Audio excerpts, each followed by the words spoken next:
UFC 261 is this weekend, and I don't know if I mentioned it before, but I'm pretty excited about it. I wanted to talk about Jorge Masvidal for a little bit, and it's mainly because, he's in the main event against Kamaru Usman, but it's also, when you think about his whole career, this will be his 50th professional fight this weekend. 50 professional MMA fights. Not to mention the amount that he had as an amateur and the amount he had in Kimbo Slice's backyard. 50 professional MMA fights is something to behold. Now, if he wins the belt this weekend, he will become the second athlete, or how do I put this? Michael Bisping took 26 fights in the UFC to win a UFC championship. If Jorge Masvidal does it this weekend, he will be second on that list behind Michael Bisping. So to do that in his 50th professional bout would be something to behold indeed.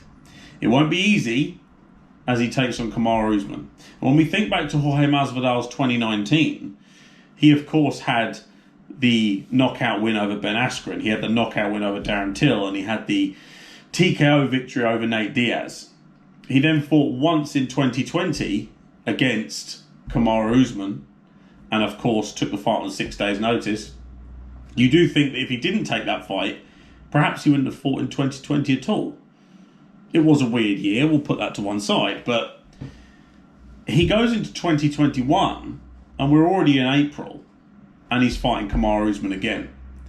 Now, for Jorge Masvidal to defeat Kamaru Usman this weekend on his 50th MMA fight, that would be some story, wouldn't it?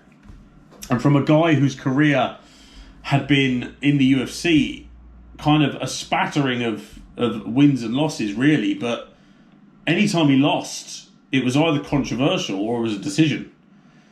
To go back to the last time that Kamaru Usman was TKO'd, you've got to go back to 2008. To go back to the last time he was submitted, you've got to go back to 2009. Both of those coming outside the UFC, and both of those were the only time in his career he had been TKO'd or submitted.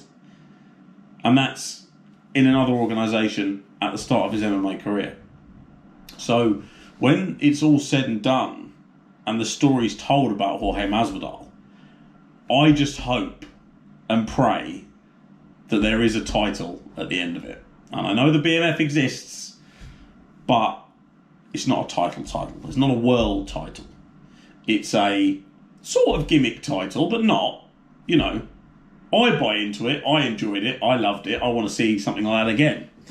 But Jorge Masvidal, in his 50 fights, has fought people like Rafael Assunção, Joe Lozon, Gilbert Melendez, Michael Chiesa, Cowboy, Benson Henderson, Damian Maia, Stephen Wonderboy Thompson, Darren Till, Nate Diaz, Ben Askren, Kamaru Usman, and now Kamaru Usman again. But even just the names on that list, from 155 to 170, it's an impressive career. And only recently has he started to get what he deserves in his career.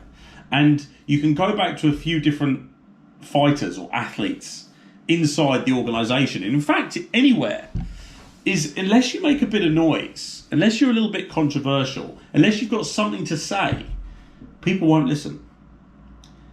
And when Jorge Masvidal started talking and people realised he had something to say, and he started getting on private jets in pink Versace robes and started stopping in Italy for pizza and started saying he was going to baptise people, people started taking notice.